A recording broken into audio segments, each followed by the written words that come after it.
In this video, we will talk about the property of invertendo and the property of alternando. So, if four quantities A, B, C and D form a proportion, यानी अगर आपके पास चार quantities हैं, if four quantities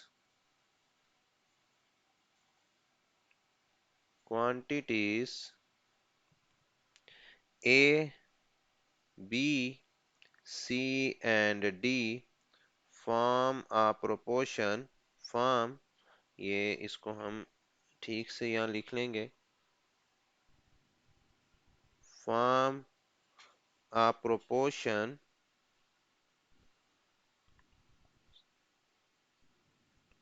such that A ratio B,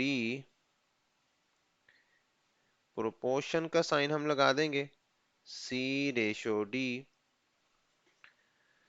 तो हमें मालूम है यहाँ पर कि ये जो प्रोपोर्शन है वो इक्वालिटी को शो करता है बिटवीन टू रेशोज। हम इसको इस तरह से भी लिख सकते हैं, A इज टू B, यानी A रेशो B को हम इस तरह भी पढ़ सकते हैं, that is A is to B equal to C is to D, mean C ratio D। तो अब इन्वर्टेंडो क्या है? देखें, अगर आपके पास ये चार क्वांटिटीज इस तरह से रिलेट कर रही हैं कि A रेशो B इक्वल है C रेशो D के, तो B ratio A, B ratio A वो इक्वल होगी D रेशो C के, D रेशो C के। और इस प्रॉपर्टी को हम नाम देंगे प्रॉपर्टी ऑफ इन्वर्टेंडो। ये जो प्रॉपर्टी है ये क्या कहलाएगी? Property of invertendo. यानी हमने क्या किया है, ए रेशो बी की जगह लिख लिया बी रेशो ए, यानी बी की जगह ए लिख लिया है और ए की जगह बी लिख दिया है, और सी रेशो डी को लिख दिया डी रेशो सी, यानी सी की जगह पे डी आ गया और डी की जगह पे सी चला गया। तो अब इसको जरा हम एक एग्जांपल से भी समझेंगे। देखें मेरे पास, अगर हम देखें इसको, अगर हम ऐसा लिखें ए जो ये वाली जो चीज है, अगर हम इसको लिखें A over B is equal to C over D, तो अब ये वाली चीज किस में कन्वर्ट होगी? ये होगी B over A is equal to D over C. यानी अगर आप इसको इस तरह से इंटरचेंज कर दोगे, ए की जगह बी, बी की जगह पर ए, सी की जगह पर डी और डी की जगह पर सी, तब भी जो रेशो है वो रेशोज फिर भी इक्वल ही रहेंगी। तो अगर हम इसको एक एग्जांपल की मदद से हल करें, तो हम देखते हैं हमारे पास एक एग्जांपल है, डेट इज 3:6 प्रोपोर्शन 2:4। जी, अब आप देख सकते हैं अगर मैं इसको लिखूं 3:6 को, तो अब अगर मैं इसको फ्रैक्शन में लेके जाऊं, फ्रैक्शन में, तो ये होगा 3/6, और इसको हम इक्वालिटी में चेंज करेंगे और ये होगा 2/4। अब देख सकते हैं 3 1 जार 3, 3 2 जार 6, 1/2 इज इक्वल टू, इसको भी कैंसिल करें, 2 1 जार 2, 2 2 जार 4 इज इक्वल टू 1/2। तो ये रेशियोज सेम है। अब अगर हम इसको फर्दर देखें, अब हम इस पे प्रॉपर्टी ऑफ इन्वर्टेंडो अप्लाई करते हैं, तो मैं इसको एक दफा एज इट इज ही लिख लूंगा। यानी मैं इसको लिखता हूँ 3:6 प्रोपोर्शन 2:4।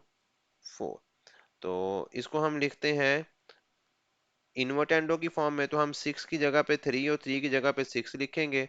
तो ये आपके पास कुछ इस तरह से बनेगा, 6:3 इक्वल लगा लेंगे हम, और ये हो जाएगा 4:2। तो हम देखते हैं कि अब भी रेशो सेम है, तो इसको देख लिख लें 6/3 इज इक्वल टू 4/2। 3 1 जार 3, 3 2 जार 6 विल बी इक्वल टू 2 1 जार 2, 2 2 जार 4। तो आप देख सकते हैं अब भी जो रेशोज हैं वो सेम है। तो यहाँ पर भी इसको नीचे हम यहाँ पे 1 मेंशन कर सकते हैं, तो 2:1 इज इक्वल टू 2:1। तो आप देख सकते हैं अब भी रेशियोज सेम ही है। तो इस तरह ये प्रॉपर्टी जो है वो कहलाएगी इन्वर्टेंडो प्रॉपर्टी। अब हम बात करेंगे अल्टरनेंडो की। तो अगर आपके पास फोर क्वांटिटीज हों, if four quantities similarly A B C and D form a proportion, यानी अगर आपके पास एक प्रोपोर्शन बनाइए चार क्वांटिटीज, जिसको हम यहाँ पे लिख लेंगे, अगेन इसको हम लिखते हैं यहाँ पर कि ए रेशो बी प्रोपोर्शन सी रेशो डी। देन अगर इस तरह से हो, अगर आप इसको इक्वल की फॉर्म में भी रिप्रेजेंट कर सकते हैं, प्रोपोर्शन चूंकि इक्वालिटी को शो करता है, तो A ratio B is equal to C ratio D.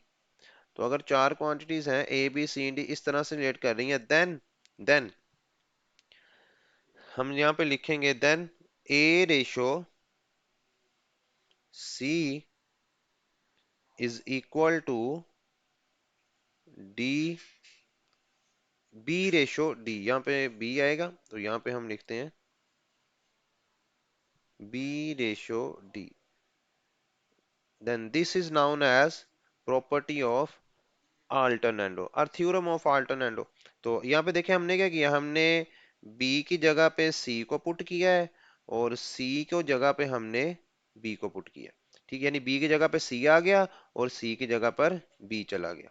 तो इसको हम नाम देते हैं अल्टरनेंडो प्रॉपर्टी। ठीक है, तो A ratio C is equal to B ratio D अगर हो जाए तब भी रेशोज आपके पास सेम ही रहेंगी। तो हमने क्या किया है, हमने इनको बी और सी को क्या किया है, इंटरचेंज करवाया। देखिए इस फॉर्म को अगर हम लिखें तो इसको हम लिख सकते हैं A over B is equal to C over T. Again अगर हम यहाँ पे देखें यहाँ पे इसको अगर हम इसको लिखें फ्रैक्शन की फॉर्म में, तो ये हो जाएगा a over C is equal to B over D. यानी ये प्रॉपर्टी जो होगी वो होगी अल्टरनेंडो प्रॉपर्टी, ये वाली। तो इसको हमने इस फॉर्म में रिप्रेजेंट कर दिया है। अब इसको एक एग्जांपल की मदद से हम देख लेते हैं। अगेन हम यही एग्जांपल जो है अगर इसी को हम ले तो हम देखते हैं यहाँ पे एग्जाम्पल के साथ, या आइए हम इसकी जगह अगर कोई और एग्जाम्पल डिस्कस कर लें तो आई थिंक कि आपके लिए जो है वो आसानी हो जाएगी। एग्जाम्पल हम लिखते हैं अगर 10 रेशो 20 प्रोपोर्शन 40 रेशो 80। अब हम अगर इसको हम फ्रैक्शन की फॉर्म में लिखेंगे तो फ्रैक्शन की फॉर्म में ये आएगी 10/20 10/20 इज इक्वल टू 40/80। अब यहाँ से देखें इस जीरो को इससे कैंसिल करें तो 1/2, इस जीरो को इससे कैंसिल करें 4 1 जार 4 4 2 जार 8 इज इक्वल टू 1/2। तो अब तो ये रेशियोज इक्वल है। अब आइए हम इस पर अल्टरनेंडो की प्रॉपर्टी अप्लाई करते हैं। तो अल्टरनेंडो की प्रॉपर्टी क्या थी, बी की जगह पे सी और सी की जगह पर बी आ जाएगा। तो हम भी यहाँ पे ये करते हैं, इन दोनों को इंटरचेंज करवाएंगे यहाँ पे, इन दोनों को। तो हम लिखते हैं यहाँ पे 10 रेशो 40 प्रोपोर्शन 20 रेशो 80। तो हम देखते हैं क्या हमारी रेशोज अब भी इक्वल हैं। तो 10 divided by 40 is equal to 20 divided by 80। तो ये जीरो से जो कैंसिल हो जाएगा 1/4 इज इक्वल टू, यहाँ से कैंसिल होगा 2 1 जार 2 2 4 जार 8। तो 1/4 अगेन जी हम देख सकते हैं 1/4 अगेन इक्वल आ गई है 1/4 के। तो ये है अल्टरनेटिव प्रॉपर्टी कि अगर हम इनको इंटरचेंज करें तब भी रेशोज सेम ही रहेंगी। तो हमने ये डिस्कस किया आज इन्वर्टेंडो और अल्टरनेंडो के बारे में।